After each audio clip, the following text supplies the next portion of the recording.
Hello guys, another day, another video. Mag-ride tayo papuntang Batangas.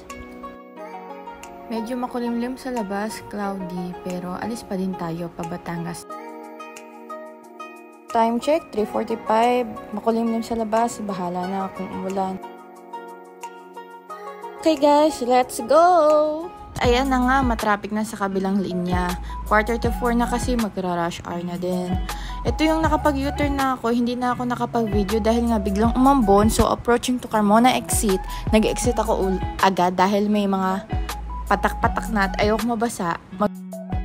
Kapag exit na ako sa Carmona exit, nakapag-decide ako na pumunta na lang ng Makati, maghahanap ng makakainan kahit merienda lang, since hindi na tuloy yung Batangas ride natin. Tara na sa Skyway at mag-exit sa Amorsolo.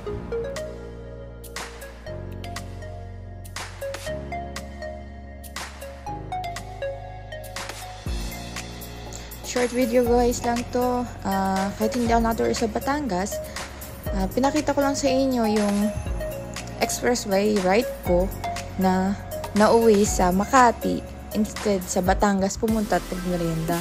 Nakapag-design na rin ako, siguro kakain ako ng Korean food.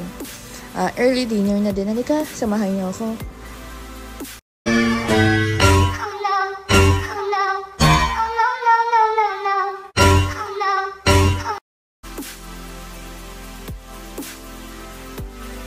Dito na ako sa Korean restaurant, o-order na ako at kakain na ako ng early dinner.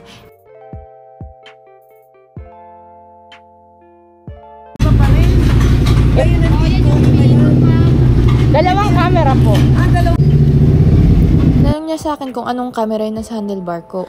Pauwi na tayo guys dahil hindi natuloy yung Batangas ride. Next time na lang ulit mag-upload ako ng video. Ito naman yung kada uwi ko, may naghahantay na asin ko ang tuwang na makita ko ulit. Sino ba ang hindi matutuwa kung ganito ka-sweet ang mga alaga mo? Thank you guys for watching. Thank you.